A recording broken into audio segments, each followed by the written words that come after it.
Hi, and welcome to the Desert Lady Diaries podcast, a weekly conversation with women who found their home in the Mojave Desert. I'm your host, Dawn Davis, and this is episode number 2. If you're a first-time listener, welcome. And if you're a returning listener, thanks so much for coming back. You can find us on the web at desertladydiaries.com, and you can call us with questions, comments, or compliments at area code 760-392-1293. And please remember to speak slowly and clearly. Your question might make it on the podcast.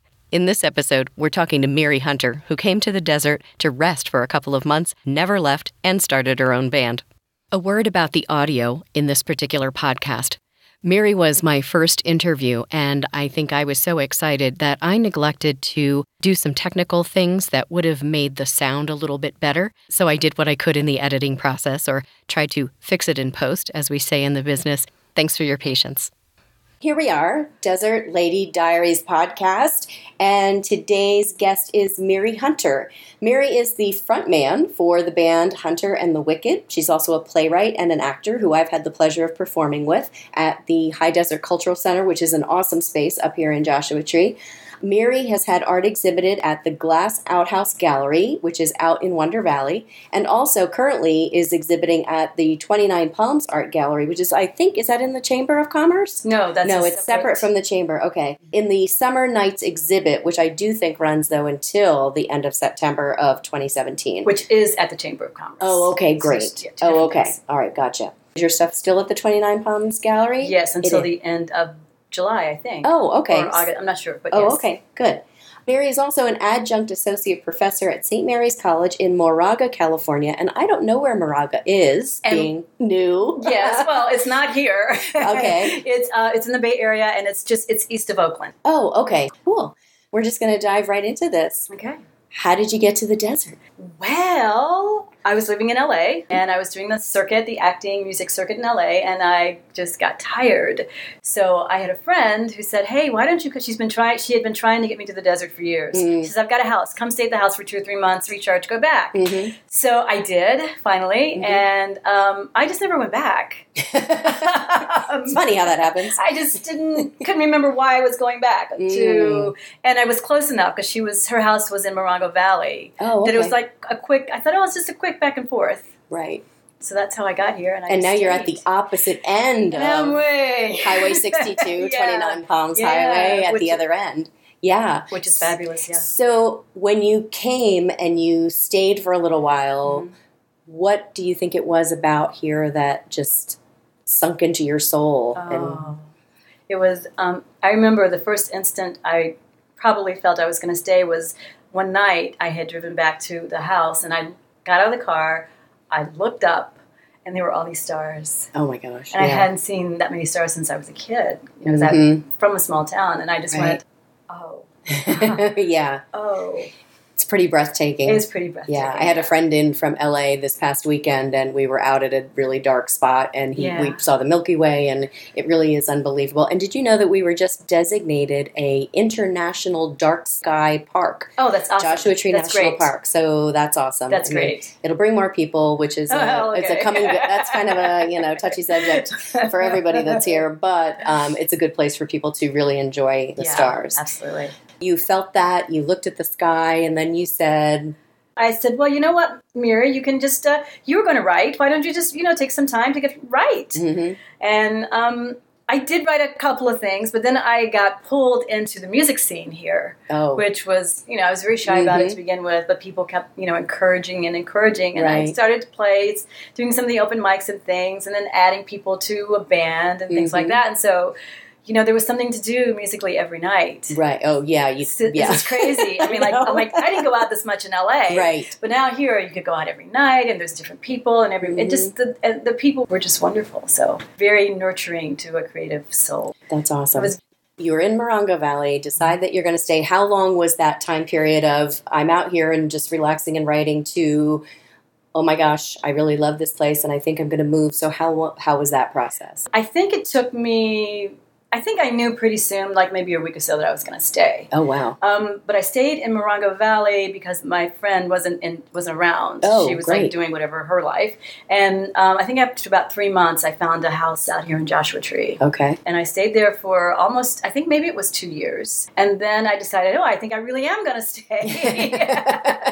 So I purchased a house from a friend who was selling a property in Winter Valley. So wow. And how is it out there? Because it's a little quieter than it is here. No, it's a lot quieter recently. It's really quiet and it's really dark and it's peaceful. And I live on a road and it's basically me living on a road. Oh, wow. I was going to ask because I know some other folks who live in Wonder Valley and they kind of, there are clusters of homes that I guess could be considered a neighborhood. Yeah. And then there's houses that are just kind of freestanding on their own by themselves. I kind of like that, but the clutches, I actually have a neighbor on this side and then a space and another neighbor, but they aren't there. Oh, gotcha. They all live somewhere else, and then they come in like once or twice a year. Mm-hmm. So there are technically people there, but not very often. Right. Yeah. So cool. Yeah, it doesn't take long sometimes when you come out here. Well, I think when I think the desert has a way, either you stay or you go. Right. Right? It either spits you out or it sucks you in. Exactly, so which is, that's a really, because this phrase that I've heard somebody said to me when I was coming here was, people either come to the desert to run away from something or run towards something. Oh. And do you think that applies at all to your situation, or how does that make you feel when you think about that and the people that you know that are here? I think it's both, actually. I think, and I don't know if I would use the word run away, but I would think it would be like transition from one phase into another. Yeah, because I don't really feel like I was running away. Right. I was just moving to another adventure, another phase in your life. Another phase in my life, yeah. Right. Yeah. It sounds like you've been a creative person, but that when you came here, as I have found, things just kind of open up. Things that maybe that you hadn't thought about, that you used to do creatively, but it kind of got packed up and put on the back burner. Yeah. How did all of that, I mean, you said you came and then you kind of got pulled into the music scene a little bit, and now you're also exhibiting art, so you're doing a visual medium. I know, that's and bizarre. You're writing. Yeah. So how do you feel like that all unfolds? One of the things is the economics of being here for me is it's not nearly as expensive as being in LA.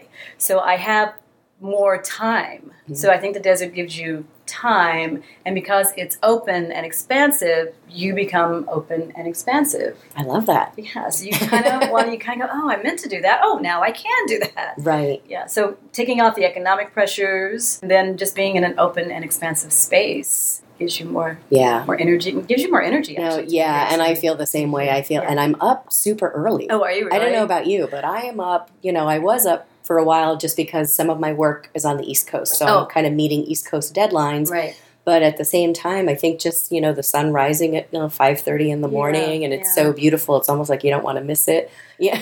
I went through that phase. Did you? Oh, okay. So I'm still in the honeymoon. You're still in the honeymoon phase. I think being a musician is that I'm finding that I stay up really late. Maybe I'll go to bed at 3 or 4, seeing the sun. I have those stayed up and seen the sun through the night, and then slept a little during the day. Yeah. Yeah, but the sun is beautiful coming up. I say oftentimes that it feels like a different artist is painting the sky every morning and evening. Oh, that's beautiful. Because things are so beautiful and so different. The lighting, the way it shadows on the mountains, it's just incredible. Just it's renewing every day. It's beautiful, yeah. So being out in Wonder Valley, and neighbors are gone. Yes. So do you feel isolated at all? And how much of that is maybe self-imposed? Oh, well, I don't feel isolated, but when you said self-imposed, maybe it is because I can be isolated. Okay. But then I can also go into town. I mean, not a big town, but I can go. Right. There's people. But there are other people. So I think the isolation is good because it nurtures the creative aspect. But I think also part of nurturing the creative aspect is being with other people and kind of maybe throwing ideas off or just, Sometimes I find I'm inspired by seeing some of these people when I'm out at an open mic or, at an event or even just seeing an exhibition. It's like going to a museum in the city, I suppose. It's like it just is more inspiring. But even things that I don't typically do creatively, it almost makes me want to do them creative. Like, wow, that's bringing some really cool energy to me, and I really like that. And maybe I want to try that. Yeah, and you can. There's a freedom here that... I know. Some people say, well, what do you do out there in the desert? I go, what do we not do? What do you not do? We're doing everything. There's a ton of stuff to do all the time. And speaking of a ton of stuff to do all the time, when you arrived here, you had your friend in Moraga and stuff like that, and then you came to Joshua Tree, so I imagine you got out in the community. Oh, yeah. But did you know people here besides your friend in Moraga when you moved? No, I didn't know anybody. Okay. So how did you meet people? She introduced me to one person. Okay. And then she left and did her thing. And so I ended up hanging out with this other woman that she introduced me to. And we just go places together. Mm-hmm. So we went to the open mics. We went to the, she's a photographer mostly. Okay. She was also a painter, but she's mostly photography. And we'd go, if she had an exhibition, I'd go to that. You'd meet people. People talk to you. Oh, for sure. Just come up and just start chatting. So you just start meeting people. And the open mics were really good because there were musicians. So you just talk to another musician. I love going to those. I am so impressed, which is one of the reasons I'm doing this podcast, is not only are there so many talented people in general, but there are so many talented women out here doing so many different things. Yeah. And I wanted to meet more of these people. There are a lot in my circle now, but I wanted to meet more of them. Yeah. So you went out to events and met people and then extended. Right. And then developed relationships. Awesome. People. Yeah. Cool. When you moved here, yes, were you single? Were you attached? And how's that going? If there's even any interest in that going. When I moved here, I was single, and now I'm happily married to 8 guitars. I love that.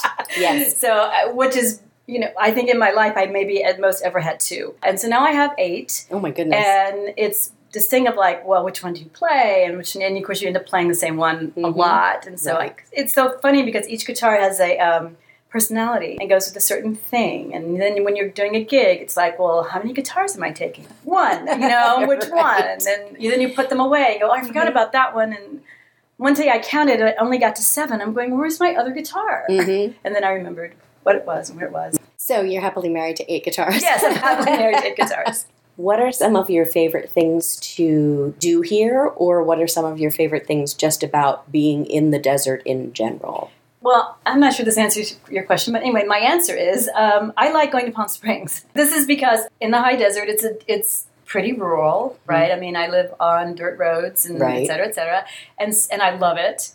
But sometimes it's nice to go to Palm Springs and to dress up and go to a fancy restaurant. And it's close enough that you can just kind of just pop down and do that. That's interesting because I just went with friends a couple of weeks ago. I think you know Megan Hutch from town. She was down at the Hard Rock playing. And I had that same feeling when I was there. It was in that Hard Rock in the bar. Yeah. That's a really nice venue. That's a nice venue, Has the bar right there. The stage is right there. It's pretty chill. Yeah, it's very chill. Yeah.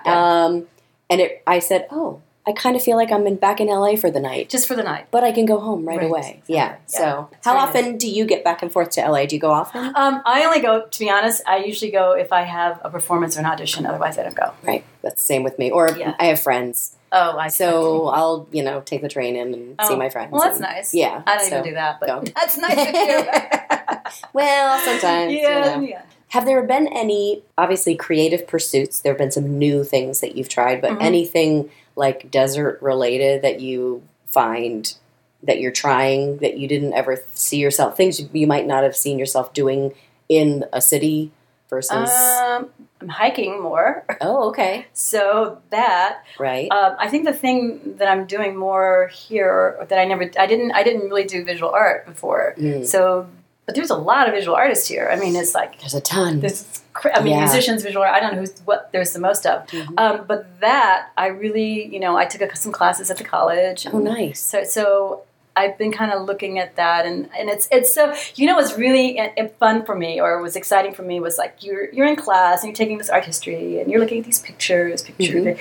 And then, you go to the museum... And you go, wow, that's nothing like the picture. Right, doesn't do it justice. This is like, just to sit in front of it's amazing. Cool. It's really amazing. So that's really, that world is opened. So not even doing the art itself, but even just the experience of being in its presence and understanding it better. Right. Understanding what they went through and how, painting it wasn't just something you did, it was a craft. You learned it. Then it was a craft. Right. Now, how many times do you get asked to work for free? Well, you mean on art or even in LA? Right. Yeah. Any of that stuff. Or to pay to play or something like that. Yeah. It's disturbing, I think, to me that it is a skill and a craft and people work a long time to get really good. Yeah. And yet it's viewed as, that's just something we should be able to have for free. No. No. It's so bizarre because sometimes I think, you'll try and get booked in some place and they go, we only have there's 4 of us.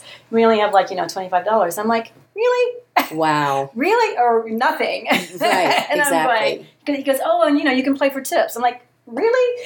Yeah. And you just kind of go, I went through music school and I went through theater school and I went through this. Mm-hmm. And I'm like, and would you really ask them to cook your meal for free? Or, right. I mean, that's, I don't want to be No, I understand. But it's just sort of it's interesting how people look at but it's how people look at the arts. And we don't, I think, so now I speak with my educator's hat, we aren't educating people in the arts. So people, all of us, at my age, younger, don't really understand what goes into it. And I think if we had that training back, right, then people would go, they'd have more of a understanding, appreciation. Yeah. I watched a woman once, I was in Western North Carolina. There was a woman there that was doing basket weaving, and I was mesmerized. Yeah. And I thought, my gosh, look at that skill. And then what she made when she was finished. Yeah. And people will go to wherever and say, oh my gosh, that's $100. I'm not paying that. Yeah. Well, if you saw somebody make it, you might change your mind. Yeah. Or if you tried making it. Right, exactly. You go, right. You know what's involved. Never mind. Here's 100, here's 2.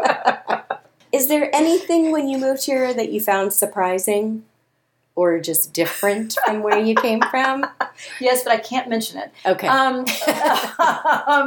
Anything? Did you say difficult or what? Just interesting and different. Only thing I can think of is how many tires I've lost. Oh, driving really? on dirt roads because there's that's something. That's interesting because I just had to replace all 4 tires. I've done that. I had it was a hex nut or something was in one, and they were like, "Oh, the sidewall. Oh, right. We can't do anything about that."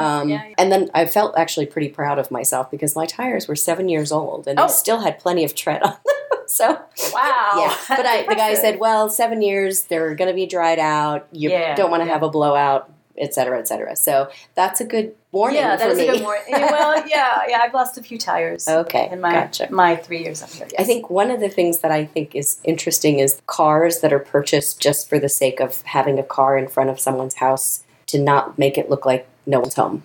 Oh, I didn't know about that. Oh, you didn't? Oh, no. See? People do that? Yes. Oh. Yeah, that's a thing. Oh. Yeah. Well, that's okay. It's good to know. Yeah, because it's kind of a wild, wild west a little bit in certain areas out here. So, I found that kind of interesting. There are some other things, but for sake of time, we'll keep it. We'll talk later. Yeah. When you were younger, growing up in southwestern Virginia? Southwestern Virginia. Is that by Virginia Tech? Yes. Oh, okay. It's at Roanoke. Do you know Roanoke? I do. Yeah, it's Roanoke. Okay, my niece is actually looking at Virginia Tech for school. So, I recommend it. Cool. I didn't go there, but I recommend it. But you recommend it. Everybody goes there. Oh, okay. Well, she's coming from New Jersey, so. Oh, no, it's a good school. Okay, nice. So when you were younger, yes, did you ever have this thought of, I'm probably going to live in the desert? Oh no, I was going to live at the beach. Oh, I knew I was going to live at the beach. Okay, without a doubt. And when I went to undergrad school in Florida, and I did live at the beach. Okay. And when I came to California, I spent a lot of time at the beach. Mm-hmm. But now I'm in the desert. which I just like to say it's different sand, right? It's different sand. Well, and a lot of people will equate like the expansiveness that we talked about earlier and the openness of it with the expansiveness of the ocean. So it's just kind of it's a different. It's a different expansiveness in a way. Yeah. Reminds me. This is because I spent some time in Israel, so it reminds me of.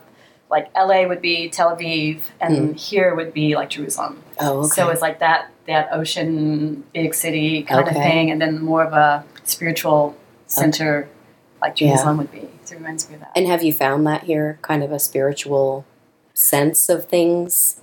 it's funny because I always thought of myself as a very spiritual person, but in the last couple of years or so, I realized I got away from it for a bit, and now I'm kind of bringing myself back. So it is bringing sucking me in again, right? Which is nice. Yeah, no, I forgot I missed. I didn't know I missed it until I kind of touched it again. Yeah. Well, there's a lot of distraction in a city. Yes. So that this strips away a lot of that out here. Yeah. How do you feel you've grown or changed since you moved here? I mean, I guess we just touched a little bit on it with the spirituality. Yeah. Well, I think actually, I think I'm a better performer. Okay. I think I have taken leaps. I know. I just look at it differently now. I don't. Maybe you could help. I can't quite explain it. Well, I feel like I'm not continually chasing after something. Like you can sink your teeth into something. Exactly. Yeah. Like I'm not continually doing this surface level 2-page sides audition and leaving unsatisfied. Right. With like nothing, just leaving. Right. Yeah. And then maybe having to do that again tomorrow and the next day and the next day and the next day. And it is kind of a hamster wheel after a while. Yeah. So coming here and discovering, one, that there were like 3 or 4 theaters. I haven't ventured down the hill yet just because I'm lazy. Yeah, me too. Too lazy to drive down there. It's a long drive for your... Yeah. Yeah. But I do it. You offered me a part. Sure, absolutely. But we talked earlier about the High Desert Culture Center, and you're directing there, and you did some performing there. We did some performing together. Shows together. I just love the idea of driving in my car 2 miles to get to the theater, number one. And number two, I'm working. Yeah, you are actually working on your craft by working up. Yeah, exactly. You get to do that. Yeah, so I think that's different, and I think that goes to honing your skills. More, because you're actually working. It's not a different, zigzag all day long to different casting directors and different casting places all over the city. It's more driving than auditioning. Right, exactly. Yeah. I do want to say that my music has really. Because I have a band now, and it's funny because I always just played me solo guitar. So it like incorporating different players and having to work with them and working with a couple of the guys I've been working with for 2 or 3 years. Nice. So it's like a thing, and it becomes like a little bit of a family That's really fun and interesting. That's cool, and not always easy. No. No, it never is. But it gets, you're working it, so it's good. Right. You're working it. So I think you alluded to this earlier, and the question I have is, do you think you found what you need here? Is it enough for you to stay, making this your permanent home? I did find what I was looking for, even though I didn't know I was looking for it. I hear you. I was not looking for that, but there it is. And... yeah, I mean, I want to have a home here, but I still, I just got my new passport, so right. I also want to have a home in Europe, and I don't know where else. Well, like you said, the economics here and the time allows for that. Yeah. So it's more living a life of different experiences than it is, living a life of constantly being on the hamster wheel, trying to make it happen and trying to pay your bills, and there's a bit of relief. There is a bit of relief with that, and which is really nice. Good. Yeah, it's nice. I don't know how long until right. Talk to me about your band. Oh, my band is called Hunter and the Wick'd, and it consists of Tom Merrick on bass, Rick Chafee on guitar, and Eric Munoz on drums. Okay, and we just recorded our first CD together. Awesome. It's 10 songs, and they're all great. So where can people find some of that sampling? Yes, well, of course, they can find it on iTunes and CD Baby. Okay. And they can also go to our Reverb Nation site, which is reverbnation.com/Hunter and the Wick'd. Okay. And I will put that link in the show notes. Okay, great. So that people can find it easily. And also at Pandora's Music in 29 Palms, they have it. Okay. Stan's Music in Yucca. And Artifacts in Yucca also have fantastic. So anybody local can run to those places and buy them one right now. Cool. All right. And tell me a little bit about your project, Sheba. Well, it's my nonprofit, and what we do is we're doing arts, and it's about changing the world one story at a time. So I have this belief that we have all of these things that happen to us, and it's the telling of our stories and having the stories witnessed that brings healing.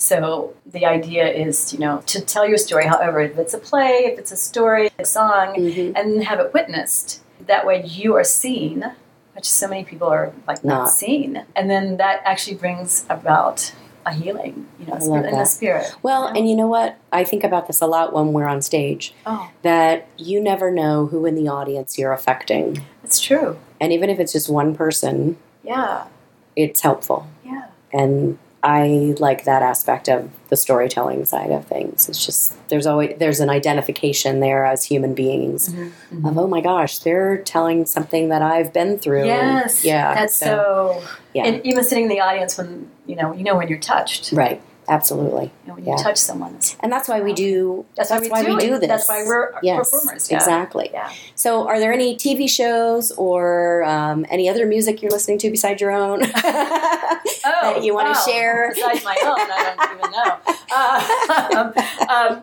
I want to talk about the TV show that I'm watching, or that I watched, which is The Handmaid's Tale. Okay. And starts Elizabeth Moss in that. She's brilliant. Used to be on Mad Men. Yeah, used to be on Mad Men. Yeah. And it's about the Margaret Atwood's book called Handmaid's Tale. And it's just so painful to watch because it's about these women who they're, the world has fallen, America has fallen, and they live in this place now. It's called Gilead. And very few people can procreate. So they take the women that are fertile, and then they kind of put them into this sort of servitude of having to bear children for people that can't.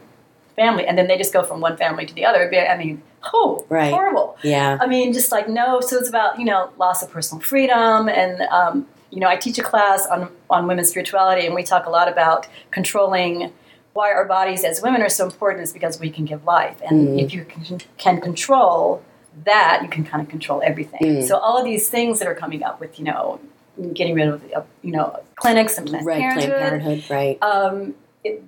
I think that show is so poignant right now because it's see what happens. They're controlling it, and I don't know. It's really, and it's beautifully done. The production values are amazing. The acting is great. I mean, it's such a sorrowful story, but we could be headed there, which is the other thing about it. Which is it's almost like a cautionary tale. It's like a cautionary, and it's very timely. Yes, exactly. That touched me. That show touched affected me. you. Yeah. That show, makes you think, which is what art's supposed to do, I think. Yeah. Yeah. Whether for better or for worse, makes you uncomfortable, then that's the way it should be. Yeah. Well, makes you, if you want, makes you think. Yeah. Right? we're trying. It sounds like feels like sometimes our country is shutting down the thinking process here. Right. I don't know. Yeah. And that's a whole nother podcast. That's another podcast. But anyway. Whole nother conversation. So, as we wrap. Okay. Part of the reason I started this podcast was that my niece, 2 years ago, I solicited some questions from her. Okay. Because I was going to go in a different direction and kind of do a blog offering younger women some advice from an older woman's perspective who's had some experience in the working world and the relationship world and blah, blah, blah. So to kind of have some prompts to write from, I went to my niece, who was at the time 14 or 15, and I said, would you write me down some questions that you might want to ask me, but you may not necessarily want to ask your mom. But things you want to know about life. Okay. So she did that. Uh-oh. And, I feel like 2 years have gone by, and I think it's time that she got some answers. Where are my answers? Right. For those of you who can't see us, because we are a podcast, I have a little clear jar here, and what I did was I printed out all of her questions and folded them up, so they're random selection. And Miri is about to put her hand in the jar and pick a question. Okay. And we're going to see what it is. And hope she can answer it. Right. Okay, the question is, I don't know if I can answer this one. What's the best place to look for a job? So I have to give a spiritual answer. Okay. So it's the place where you feel you're doing work that opens your heart. And it depends on, you just look, I want to say you look to yourself, find what your joy is, or maybe you've seen what your joy is, you know it, and you find a place, a business, or whatever that can fill that for you, or that can help you, bring you more of that good energy, and that's the place you got to find a job. And it's not easy. No, it's not easy. No, sometimes I like to think of it as if the time passes and you don't even notice, That's a good job. That's a good job. Yeah. Right. Yeah. Well, thank you very much for that. Oh, you're welcome. So we can find you at ReverbNation/Hunter and the Wicked. Uh-huh. ProjectSheba.com. Okay, and all of these will be in the show notes, so if you guys don't have to write it down, I'll make it easy on you and put it in the notes for the podcast. And we're also on Facebook. Oh, right. You're on Facebook. And if you're in the Joshua Tree area, you can see Miri's art exhibited at the 29 Palms Art Gallery. And the Chamber. Right now. Yes. Awesome. Yeah. Thank you so much for doing this. Thank you for I really having me, appreciate Dawn. it. That was fun. It's very exciting. Thank you. You're welcome. You're welcome. You're welcome. Thanks so much for listening to the Desert Lady Diaries podcast. There are so many ways to spend your time, so thanks for spending it here with Miri and me. I hope you got some insight and inspiration, and if you did, I hope you'll share it with me and the other listeners on the Desert Lady Diaries Facebook page. If there was something you want to follow up on, hopefully I captured it in the show notes, or you can go to the website, desertladydiaries.com, and check in on the blog. Next week, I'll be talking to photographer Kimberly Sikora, who recently moved to the desert and is in the process of renovating a 1950s homesteader cabin. She talks about that and a little bit about how quickly she found community and love. I hope you'll join us. And if you enjoyed this podcast, I hope you'll share it with a friend. Thanks.